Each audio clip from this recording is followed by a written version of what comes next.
going on, Jeromes? We're back, daily Jeromes live stream, 11 a.m. Central-ish time, Monday through Thursday, talking Vikings, talking draft, talking life, talking all that good stuff. Thank you very much for coming along today. So we got a bunch of Q's, we got a couple A's. Let's hit it.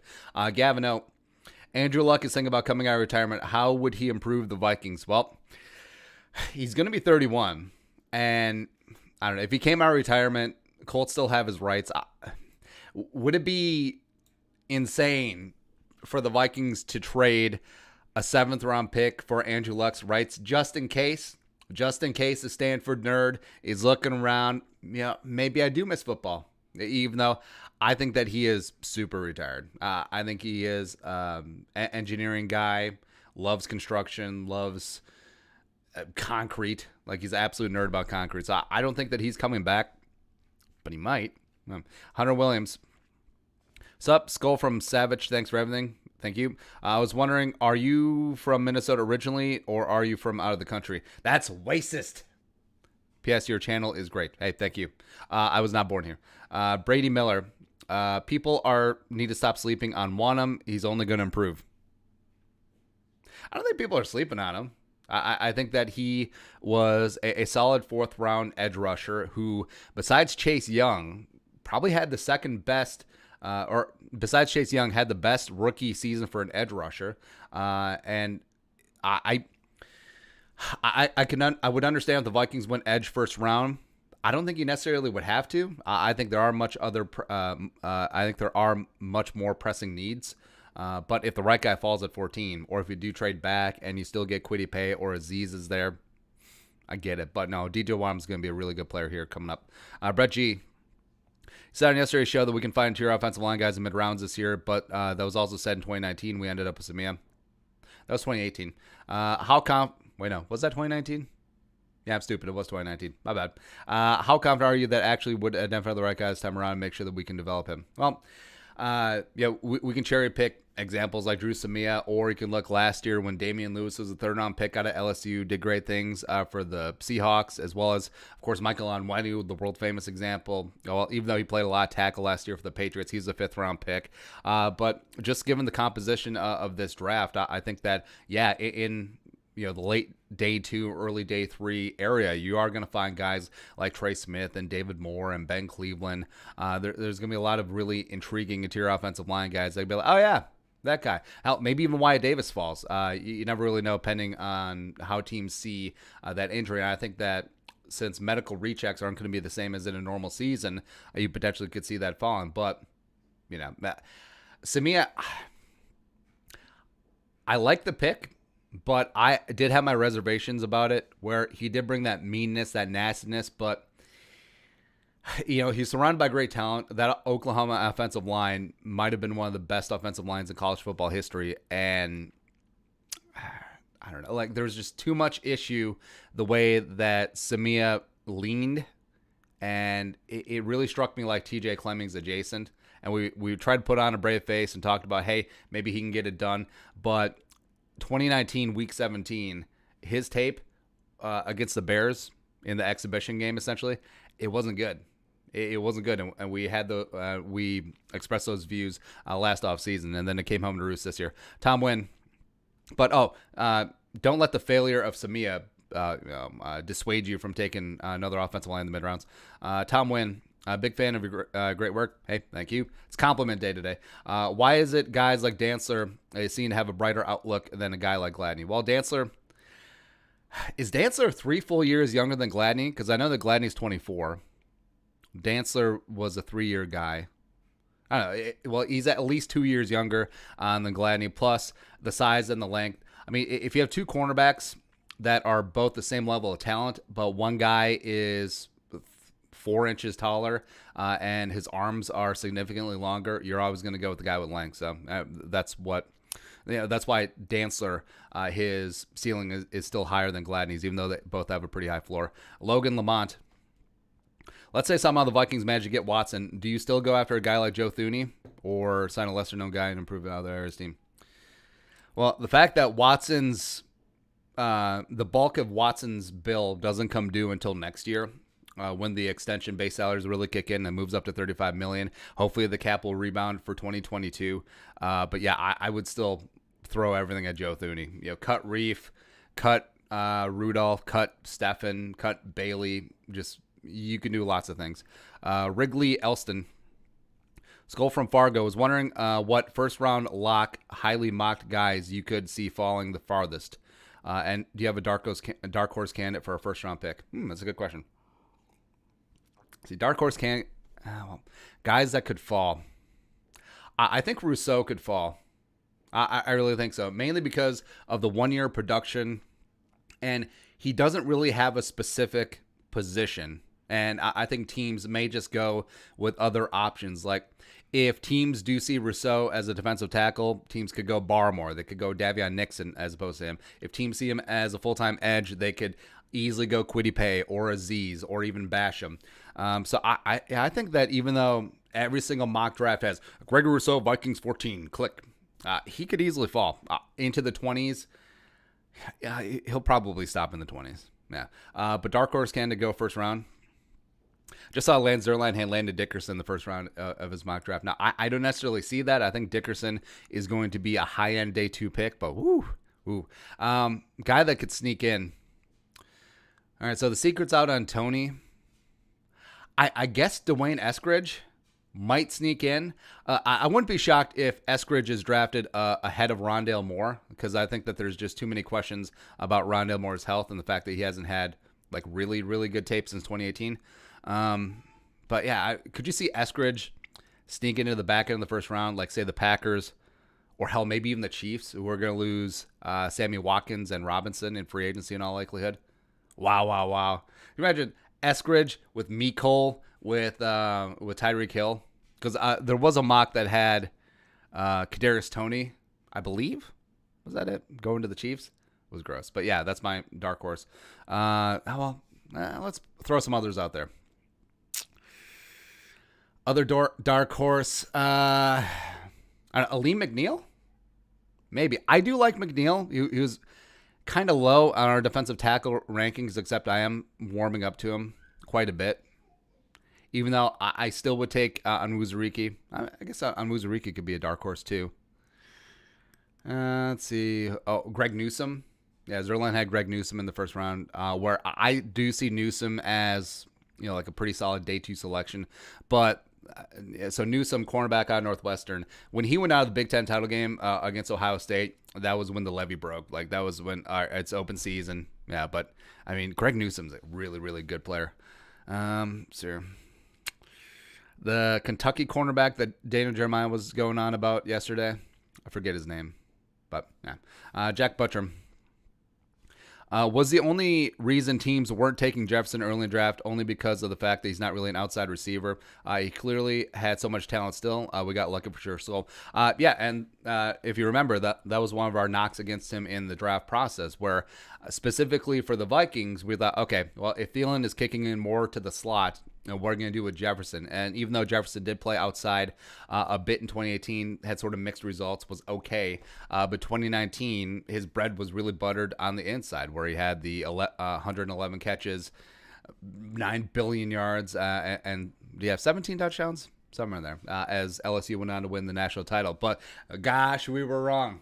And I'm okay being wrong. And it boiled down to, well, it's okay having 2 Adam Thielens. And of course, Justin friggin' Jefferson, Anthony Carter 2.0. Just brought it, man. Just brought it. And the other receivers. So you're betting on the upside of Ruggs. That's what the Raiders were doing. Jerry Jeudy, extremely polished, but also I think that Jeudy is definitely more of a slot-only guy versus, obviously Jefferson. CeeDee Lamb, ironically, also does his best work from the slot. Mainly played there this season with the Cowboys. I think that's where and also very plus in the return game. Jalen Reagor, sort of like Ruggs, you are betting on the upside. I think that Reagor will still be an extremely good player if and when he does stay healthy. So you can sort of understand why they went, but in hindsight, it seems a little bit foolhardy. Archangel 88. Did you see that Good Sports using your tweet on Kirk's Stonks rise? I did not, but respect. That's Good Sports, Brandon. They do great work over there. Pulford Skull. If Vikings hire that stooge Tyke Tolbert, nothing will change. I am Mo. I'm all for new young blood. But as we said, I actually do think that Clint Kubiak's still going to be OC, but they are just sort of they do have to go through the interview process, and I think Tyke Tolbert could be potentially interviewing for Kubiak's former role, like senior offensive advisor, because even though if Clint Kubiak gets the job, I think that Gary will be still involved in some capacity, if only, hey, just talking on the phone with your kid, like every good parent would do. But I don't think that he wants to be in the building every day. But Tyke Tolbert could take on that sort of senior advisor type role, given his experience with Gary as well as with Clint. Griffin Creer, would you rather have Vera Tucker or Kwity Paye at 14? Given the compositions of the supply of each of them, I would take Kwity Paye. You can get into your offensive line day 2. And man, Kwity Paye is so freaking good, man. He is. Like, I think that his hype might have been muted a little bit because he only played 4 games because he got hurt and then opted out. And also Rousseau. And then Aziz had that phenomenal run in the towards the end of the season as well as in the Peach Bowl. So I get it, but Kwity Paye is a dude, man. He is. R. Samuel 69. Love the content. Would you take Aziz at 14? I would. We said on here that I would take Aziz over Gregory Rousseau. There is just something special about how he just bends naturally and gets that edge. He is raw. He does need a lot of polishing. He's only a redshirt sophomore, but same thing with Rousseau. But just the natural talent of, hey, I will figure out how to add other pass rushing moves. I will figure out how to be more substantial against the run. But I can just bend and get the edge no matter what. So I can provide value right away, even if I'm just a rotational guy. Griffin Creer, due to the fact that Daniil and Pierce are coming back and the possibility of Eric Wilson and Barr not being there next season, do you think Michael Parsons is available? We take him. That's what happened in the Chris Trapasso mock draft that we talked about this morning from CBS. It is possible, given teams sort of don't draft off-ball linebackers that high, unless you're the Vikings in 2014. And then also the Parsons off-the-field stuff. Even though this has been known, like this isn't new stuff. I mean, this came out last April and sort of got glossed over. I mean, I don't think it's going to hurt Parsons' draft stock that much because it was known before last year's draft, and Yetur Gross-Matos was still a second-round pick, and that's probably about where he should have been taken. So, yeah. Ezekiel Lockhart. Number 1, Brett Favre has a lot of concussions. When being picking a new crop, I tend to take them for a new crop. Yeah, mainly I feel like old quarterbacks should shut their mouths about the new guy. It goes all the way back to Terry Bradshaw when John Elway was playing his dance of, hey, I'll play for the Yankees if the Colts don't trade me. And then Bradshaw just really threw Elway under the bus. Shut your mouth. You don't know people's situation. Please. Number 2. More thing about the Wild's red jerseys from 2016. Have a good weekend, bro. Skull. Hey, have a good weekend. I have no opinion on the Wild jerseys. Zach Ballas. Extensions for JJ and Hunter, 10 years, $400 million. Well, it depends on how much is guaranteed. Because theoretically, you could extend a guy like Chad Beebe. Screw the restricted free agent. You could sign him to a 2-year, $5 billion deal with only $3 million guaranteed in 2021. And theoretically, I think the NFL would allow it. Probably not. Tristan D. Just cut him before the bill on his second season comes due. I know one thing is for sure about Matthew Stafford. He has no more excuses now that he is on the Rams. They'll find a good quarterback. A bad team is a 5-1 quarterback. Yeah, I think that Rams fans might be in for a rude awakening where it's like, hey, it's not like he didn't have receiver talent in Detroit. So, okay, best of luck. Hey, let us know where you're watching from. We'll give a couple shout-outs. Purple Rain. So producer Allie went to Paisley Park last week. It's back open. It's kind of fun.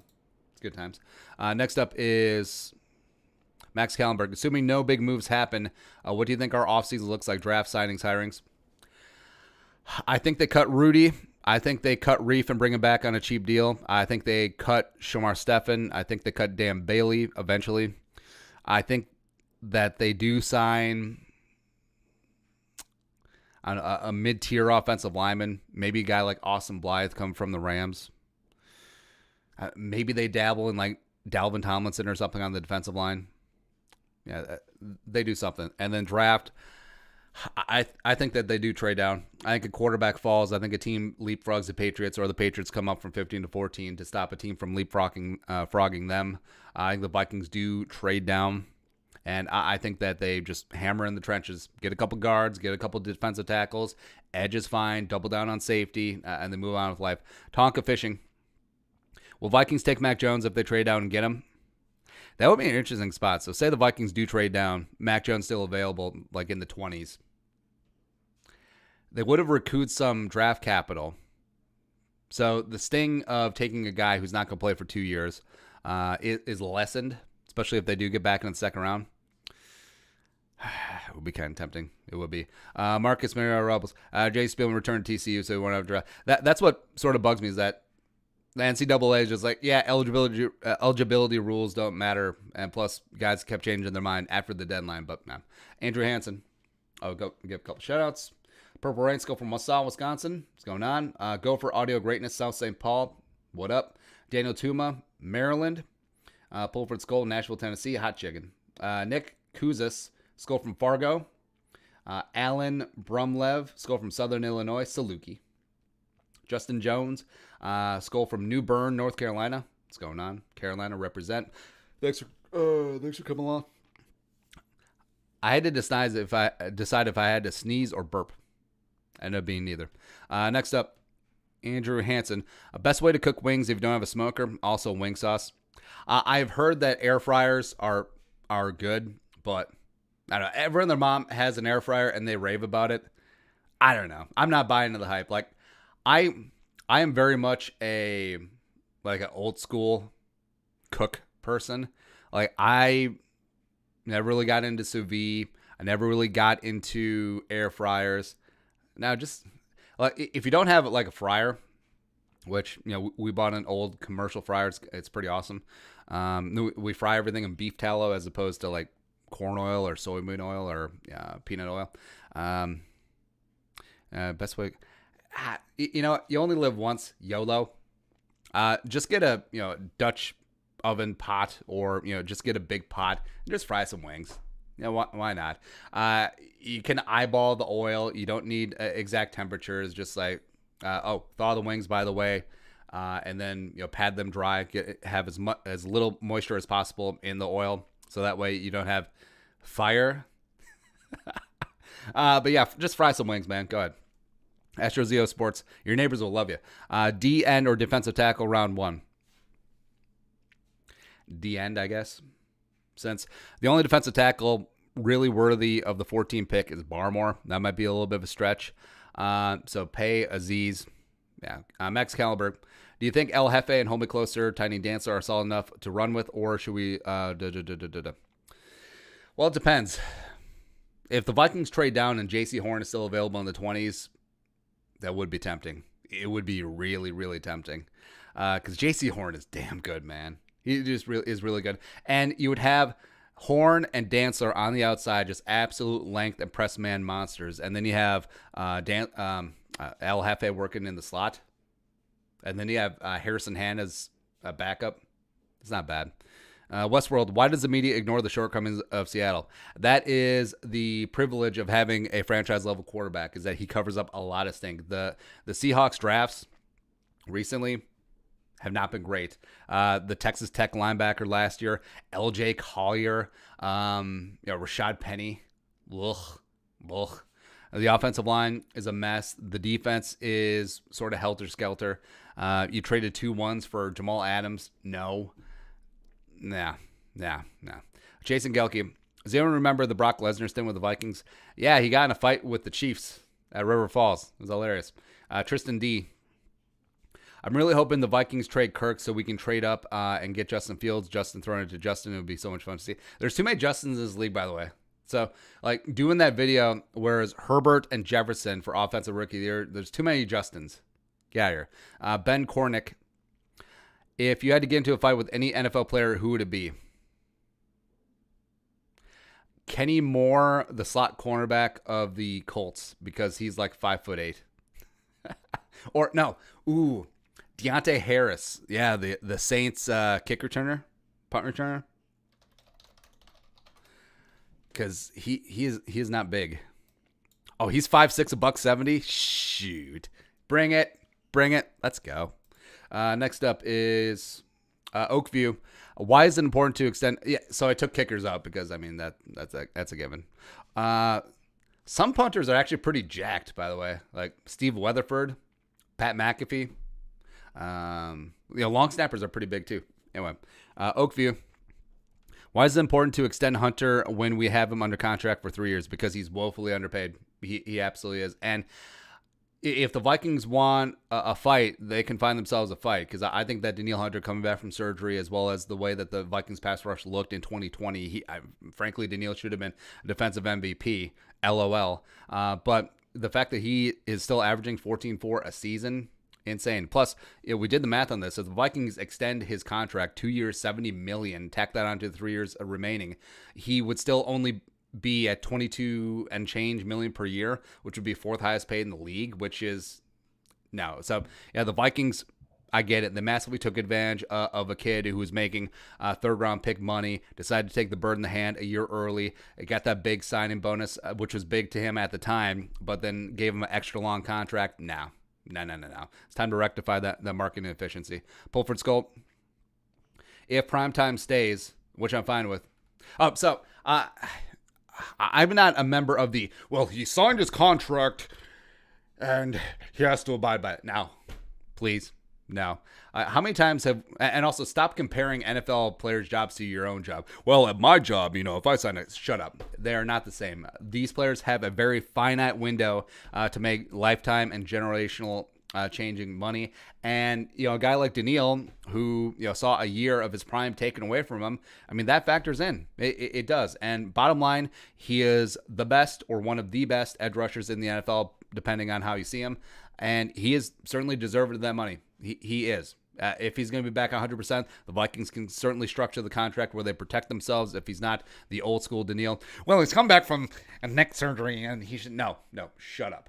No, get out of here. It's like when Scottie Pippen signed that really stupid contract with the Bulls that they talked about in the Last Dance documentary, where towards the end of the deal, like Jordan was making rightfully like $33 million per year, which was the highest in the league. Scottie Pippen was making $2.5 million a year.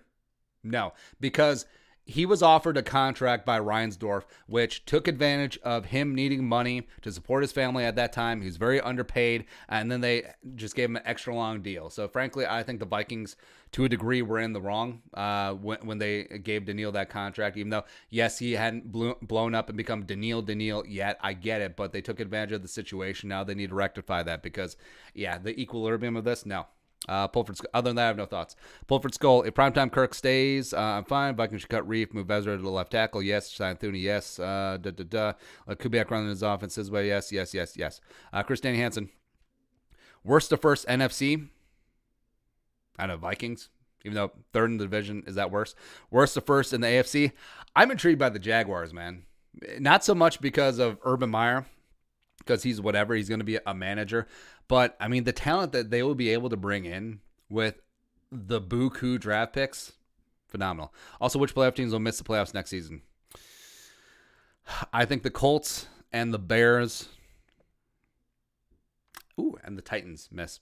Jay Ramos. Would you mind seeing Fitzmagic in purple skull from South Jersey? Well, my only concern is the Fitzmagic curse. Is that every single team that he signs on to be a backup for, he ends up starting. So, also, I think that he will get like $10 million a year or somewhere in that range to be a backup or potentially be a bridge quarterback. So, I don't see the Vikings doing that, given Cousins' proclivity to want slappies as backups as well as the Vikings cap situation. But if the Vikings did end up trading Kirk Cousins and say they drafted Trey Lance or, they got to the stratosphere for Zach Wilson or Justin Fields, I would be fine as Fitzmagic as like the sort of, hey buddy. Try that again. This will probably not happen, but what if the Vikings sign Marcus Williams? I say that because it'd be hilarious to be on the Vikings. Also, he's pretty good. All right, so Marcus Williams, was the famous Saint safety from the Minneapolis Miracle play. And it kind of sucked because he was a rookie. He did have a pretty good rookie season that year, but yeah, not so much. But he is going to be a free agent. Saints probably can't afford to retain him since they effed up their cap so badly. So Marcus Williams probably walk. Ramczyk will probably walk. He is going to get top tier dollars, so he's probably going to get $15 million a year in free agency. It would be funny. I don't think the Vikings will spend that dough. Hunter Williams, would you trade a first to the Jets for Flacco, for Cousins, and a second? No. Wait, no. Charlie Mullins, signing O-line and wide receiver in free agency and drafting all defense. What do you think? I don't know. It depends on who the offensive line is. If it's Thuney and, gosh, who else? Oh, John Feliciano as your two guards? Yes. Wide receiver 3. Who'd it be? T.Y.? Oh, T.Y. would be fun. Then drafting all defense? All right. Jacob McCullough. Thoughts on drafting Trevor Moehrig but not at 14? Yes. Yeah, if the Vikings do trade down or get back in the second round, high-end second round, I think that Moehrig could go anywhere from late 20s to high 40s, somewhere in there. But I think him and Holland are the best two safeties in the draft, even though it is a relatively deep safety draft. But Moehrig, I'm finding myself really digging Holland's versatility more because, of course, Holland can be a free safety. He can play down the box. He can play slot. Like he really is like a hybrid corner safety. Moehrig's really good, though. Actually, I like both TCU guys. Bruce Robinson Jr., Hunter and pick 14, and a future 2 for Watson and their third pick. I mean, yeah. Ben Kornick. What is the least you would take for Cousins? Well, factoring in the value of time, I guess 2 future ones. Where even though we said that part of the Stafford deal was taking Jared Goff's contract off their hands, if you're not going to give the Vikings a first rounder this year, a high first rounder, it's got to be 2 in the future then. But I might even say no to that. Jack Buttram, unless they flip those picks to Houston for Deshaun. Jack Buttram, Hunter and a second for Watson and the Texans O-line. Hunter and a second for Watson and the Texans O-line. I'll just take Tunsil. They can leave everyone else. Like Martin, no. Sharping, no. Howard, no. Howard? Nick Kuzis. Is Adrian Peterson a first ballot Hall of Famer? Yes. Yeah, I think he is. Recco 22. Do you think we should draft Trevor Moehrig at 14? Not at 14. Sport God. Do you think the Vikings front office would take a trade for Kirk or they sold on keeping him for the next years?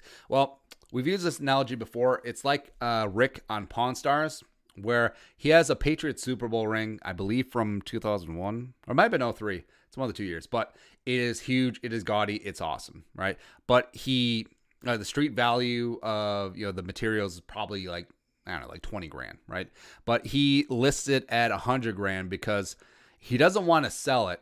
But if someone is going to massively overpay for it, sure. That's exactly how I feel about Kirk Cousins, where he's not going to be given away for free, perfectly fine hanging on to him. But if someone comes in and gives you the moon, sure. Astro Zio Sports. I really hope fans are back so the Hawks know what it's like in U.S. Bank Stadium. So the Hawks know what it's like. Oh, the Seahawks are playing at U.S. Bank. Okay, I get it, yeah. Daniel Tuma, if you had to guess, what percentage chance is there that we trade down to a later first-round pick on draft day? I'm honestly looking for someone if I would put it 27%. Shooting from the hip. Logan Lamont. If you were a defensive coordinator going against the Vikings have Watson. What are you doing to stop their offense? Depending on who's on the offensive line, like if it's a rookie or somehow, some way, if it's Dakota Dozier, I just throw a bunch of T&E stunts at the offensive line. I would put my largest grown-ass man defensive tackle right over Garrett Bradbury all damn day. And that's about it. I would double Jefferson. Like, someone else will have to beat you. And then I would play a lot of zone, given. I would play like a well, for lack of a better term, like a box and one. And you saw this towards the end of the Jaguars game and towards the end of the Panthers game, is that when the Vikings were in 2-minute drill, they were playing man-to-man, especially Carolina did this. They were playing man-to-man on Jefferson, and then they were playing zone the rest of the field, which is absolute respect. But yeah, I would play essentially that box and one against Jefferson, play zone because of Dalvin as well as Watson's mobility. It'd be tough. You'd have to guard every single blade of grass. Nick V, how many first-round picks do you think it would take to trade for Patrick Mahomes? Got to be close to 10, right? Yeah, I think it'd be in that ballpark, even though you are only allowed to trade up to 4 years of first-round picks once the draft gets here. Yeah, if a team was somehow able to stockpile like 10 first-round picks in 4 years, I think that might be what it would take. Ryan Sullivan, if you could have one final meal before you die, what would it be? Get down to the specifics. I would take, what would we take? I don't know. It might not even be something that opulent. Like, it might be something dumb. So as a kid, so my dad didn't cook much. Well, he grilled, but every dad grills. But he would make sandwiches, and he would just make like white Wonder Bread. No, sorry, store brand white bread. Not even Wonder Bread. And then store brand bologna, so not even Oscar Mayer. And then store brand American cheese slices, so not even Kraft. And then store brand mustard, so not even I don't know, what's a mustard brand? Heinz? No, that's ketchup. It doesn't matter. But it was the best, man. It was the best. And of course, I can't really eat that now as an adult because, dying. But it was really good. And so, yeah, I would definitely do that. Just reminding me of nostalgia and being a kid and whatnot. I don't know, like a fat-ass steak. Get a nice little porterhouse going. Well, that might be about it. Yeah, it'd be pretty simple. Miles, why was Kleinsasser a meme? Was he a meme? I don't think he is. Paul Bunyan. Jordan the tryhard. Do you think Michael Pierce could be a top 10 sack leader next year? For nose tackles, maybe. Because even though he is like a 2-down nose tackle, just looking back at some of his Ravens tape last offseason, like he hit some boogie. He hit some giddy up. So I think the Vikings could potentially use him on 3 downs, pending on down and distance. Like they used Linval at the beginning of his career, Vikings career, when he got here from the Giants. Ira Coffin, what are you eating on game day? Probably going to grill some wings. Or no, hell, we're going to fry some wings. You only live once. Go for it. We're going to fry some wings and, I don't know, make a ton of guac. It's funny that avocados are just so plentiful and cheap, but they're all green. That's probably about it. Gonna be pretty low key. Icy Blue 2525. What is your Super Bowl prediction, and what is your favorite food to have during the Super Bowl? Wangs. And maybe we should make some ribs too. Yeah, why the hell not? Prediction for the Super Bowl. I think the Bucs win a surprisingly low-scoring game. Given the weather, I think both teams run the ball a lot more. I think Tom Brady just gets it done. Wow. 7. Miles, what's a typical day look like for you? Is it hard to balance a podcast and work? Well, so get up at like 4, and then we do some work, and then we do some content stuff, and then we do some work, and then we get a workout in, and then we just sort of chill. That's really about it. And it's not, you just have, so you can always make time for important things. So time with family, time to sleep, time to prepare yourself to actually eat better so you don't just go get Jack in the Box. Even though, why did I say Jack in the Box? There isn't any Jack in the Box around here. It's a very regional reference, and I don't even live in that region. Anyway, Jack in the Box tacos, though, by the way. Ooh, come on. And also, like, taking time to focus, because how many times are you actually at work where you're just jacking around, you're looking on YouTube, oh, wait, you're doing it right now, or you're just not focused, where it takes a lot longer than you think, because time is a task, and time is like dumping water into a container. Like, water takes on any shape of the container. So if you allot out, say you allot out 2 hours for a 40-minute task, like that task will take you 2 hours, right? So you got to be smart and judicious with your time. When you're focused, be dialed in and focus on this and then this and then this. Don't try to multitask. And if something's important, you will find time for it. People who always have the excuse, oh, sorry, we can't do this. We're so busy right now. No, it's not important to that person, because if something's important, you make time. Because people make time every day to take a shit, right? People aren't taking dumps in their pants.